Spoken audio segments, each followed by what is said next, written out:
What's the deal, pickles? Y'all remember last time I was working on this Kawasaki Bayou? All my parts finally came in. Got a new stator, new pickup coil. This is a tune-up kit. It's got an air filter, oil filter, and spark plug.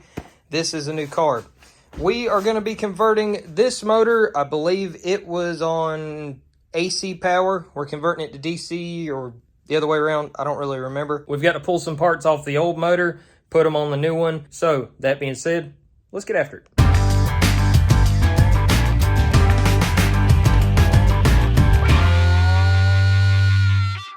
Last time I installed this motor, and that's when I figured out that this stator setup wasn't going to work with the existing wiring harness, and I did not want to rewire this whole thing. I've already took the bolts out and got this cover popped loose, so just pull that out of the way. This is our old stator. This is the new one. However, this stator is not going to work with this flywheel, so I've got to take this off. And I don't have the proper puller to take this off, so I'm going to show you how I took this off on the old motor.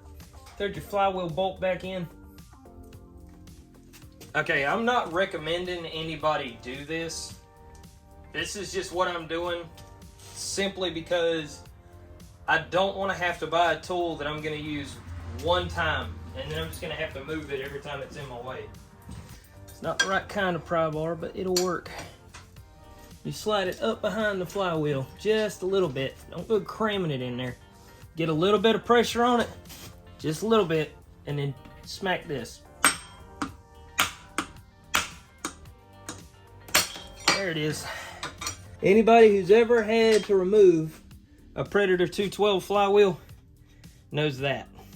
When you take this out, flywheel slides off. And that's it. No need for some ridiculously expensive puller. Just make sure when you put it back here, you're not smacking into this thing if you plan on reusing the flywheel for whatever reason. I know I'm going to have people in the comments saying, you need to replace that flywheel. Don't reuse the old one. Send me the money and I'll buy another flywheel. But this is a budget beater four-wheeler and I'm good with it. So now we'll take that other flywheel off the old motor. I'll show you the difference between the two. Then we'll start slapping all these parts back on. Okay, so here I've got the flywheels from the old motor and the new motor. The old one has magnets inside of here. You can see those ridges. The new one does not. Also, if you look, the pickup is slightly larger on the new one. I guess that's just because the gap is a little wider. I'm gonna put this back on the new motor and then we'll start putting the new stator on. I thought the camera was recording and it was not. So I have already changed this pickup coil. Sorry, it's literally 2 screws. Slide the old one out, slide the new one in. Make sure when you replace it, you install it with the magnet facing towards the flywheel. You can put them in upside down.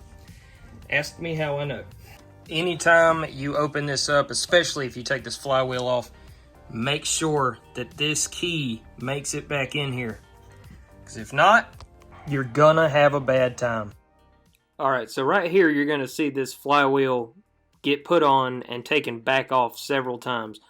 I struggled severely trying to get this thing to line up correctly and pop back on. If it didn't pop back on, the key fell out, and then I had to find it. Whew, that was a job, but I finally got this flywheel back on here. So what I ended up having to do, that little moon key, I had to get it in position just right, slide this on, and then you've got there's rollers on the back of this that engage with the starter clutch. Well, they had to be pulled in just a little bit to get it to slide over the starter clutch. So once you get it lined up with the Woodruff key, then you've got to spin this while holding it in place until those rollers roll back so it can lock in. But now I've got it in there and we're good. So now we're going to keep going. Then we're going to start next with changing out this stator. Okay, here we go. Somebody's been in this thing. because these bolts are way too easy to take out. All right, stator bolts are coming out, and I've got one more back here that holds the clip down for the wire.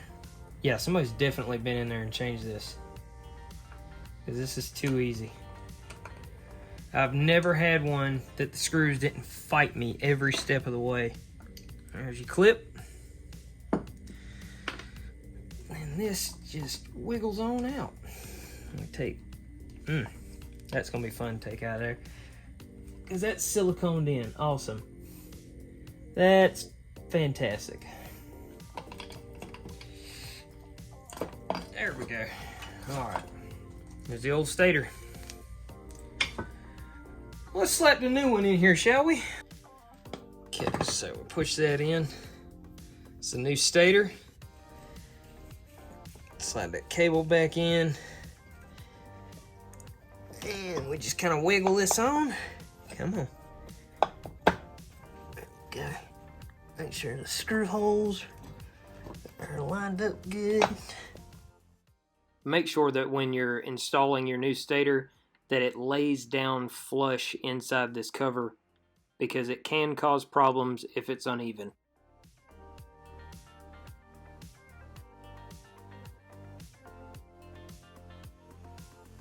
New stator is installed. I guess we can slide this cover back on.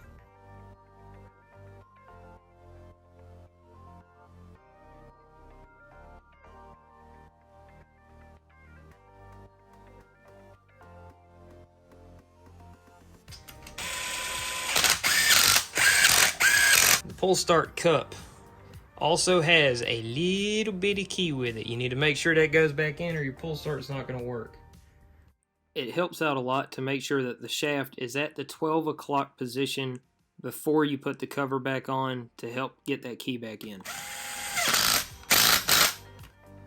Okay.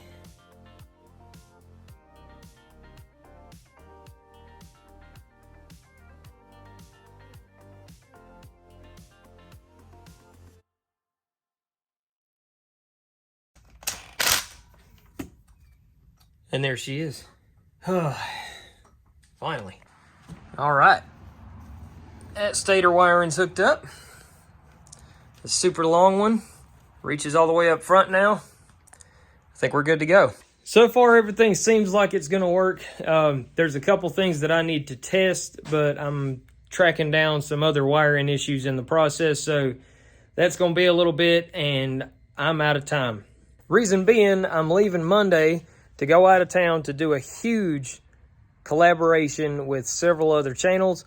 This is going to be really fun. I've been looking forward to it for the last couple of months. All I know is it's going to be a good time.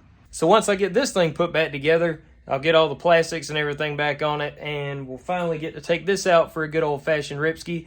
It's just not going to happen right now. I'm still tracking down some wiring gremlins in the process. But if you haven't already, you can like, subscribe. Make sure you use the links in the description to pick up a t-shirt from Mini Bike Apparel, much like this one here. And until next time, y'all get up, get out there, get after it.